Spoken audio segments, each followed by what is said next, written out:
Hello guys, and welcome back to my brand new video. So in today's video, we're going to discover one of the most horrifying and disgusting horror short films on YouTube. But before the video starts, if you end up enjoying it, make sure to subscribe and comment your favorite short film below. Now, let's get into the movie. Strange Family. The Strange Thing About the Johnsons is a short film that kicks off with weirdness from the very start. In that opening scene, the father, Sidney Johnson, unintentionally walks in on his son, Isaiah, doing what all boys tend to do. He comforts the kid, telling him that it's totally normal. But once he steps out of the room, a twist gets uncovered. Yeah, the boy turns out to be a bit odd. Afterward, the plot shifts to the family several years down the line, with Isaiah all grown up and on the verge of marriage. On the surface, the family looks ideal, but they're concealing something profoundly unsettling within their house. Right from the outset, minor bizarre moments begin popping up, constantly shrouded in awkwardness and quiet, hinting that Isaiah harbors an obsession towards his father. Bit by bit, the short unveils that Sidney truly is stuck in an abusive and utterly unacceptable relationship with his son. The most jarring aspect is that this relationship isn't portrayed as some covert thing concealed from the world, but as an arrangement that's been going on for years. Joan, the mother, senses that something's off but opts to maintain the facade of normalcy, steering clear of facing the truth until it all unravels wildly. This silent complicity heightens the suffocating vibe even further. Isaiah comes across as domineering, scheming, and mentally volatile, relying on shame and terror to maintain dominance over his father.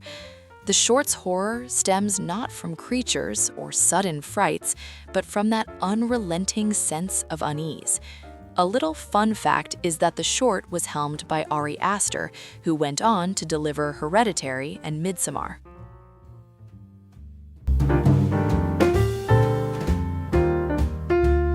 Aunty Mabel is another film that shows you shouldn't trust relatives too much. The plot centers on two sisters, Jada and Faye, tasked with looking after Aunt Mabel, a lady who's beginning to exhibit symptoms of dementia. Straight away, in the opening scene, the aunt steps into the closet and remains inside.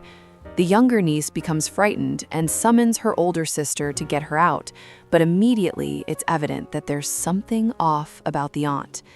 The older sister attempts to converse with her and escorts her downstairs without spotting anything unusual. Downstairs, reclining on the couch, the aunt requests that the niece approach nearer. Come here, girl. I want everybody to know my secrets. After that, the scene shifts to the younger sister sleeping soundly until she gets roused by the sensation of someone observing her. It's the aunt, positioned in the doorway of the bedroom. She advances toward the bed, and gradually her face transforms into this. That wasn't the real aunt. Another brilliantly crafted short with barely any dialogue is this one. The night begins in total calm, with Nancy fast asleep in her bed, resting peacefully, until a notification sound from her phone suddenly wakes her up. On the other end of the screen is Josh, who starts chatting and casually asks if she can send over a few photos from a recent trip. Still groggy and half awake, Nancy agrees and opens her gallery, expecting to scroll through ordinary pictures. But what she finds instead is deeply unsettling. Mixed in with the travel photos are images of herself lying in bed, asleep, clearly taken from inside her own bedroom. Terrified, Nancy immediately panics and texts Josh, telling him that someone might actually be inside her house. Her heart pounding in her chest, she slowly gets out of bed and begins moving through the house, trying to make sense of what's going on. That's when she sees her, a woman wearing a mask, gripping a knife, quietly walking through the rooms as if searching for her.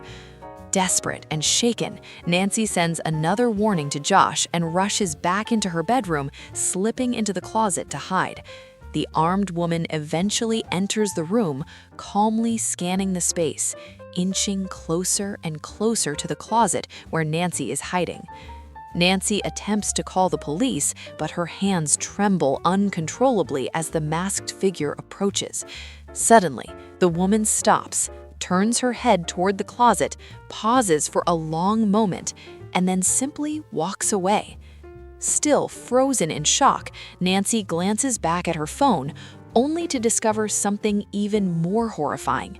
Her gallery now shows photos of Josh dead, his body covered in blood.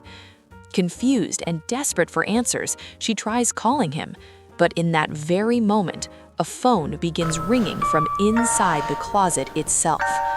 Overwhelmed with fear, Nancy switches on the light and discovers a blood-covered man hiding there, clutching Josh's phone and mumbling fragmented, incoherent words. The film cuts to black without any explanation, offering no clarity, only lingering dread and the unsettling sense that nothing was ever truly understood. Lights Out is a short film that centers a woman by herself at home in the nighttime, moving quietly through the spaces until she spots something odd occurring each time the lights switch off. Whenever she flips the light off in a space, a silhouette emerges in the shadows, remaining motionless, observing. As soon as the light gets turned back on, the entity vanishes. Without grasping what's truly happening, she begins probing the boundaries of this unseen menace, toggling the lights on and off, attempting to verify if it's genuine or merely a product of her imagination. The terror escalates while the silhouette begins seeming nearer and nearer. In an effort to shield herself, the woman comes up with a basic fix on the spot. She applies tape to hold the hallway light in the on position, thinking that ought to suffice for her safety as she heads to bed in her room. The issue arises because within the bedroom, the sole illumination stems from a dim bulb that quickly begins to falter. The hallway light extinguishes, the door shifts, and before long, there's a sense that an intruder is within the residence.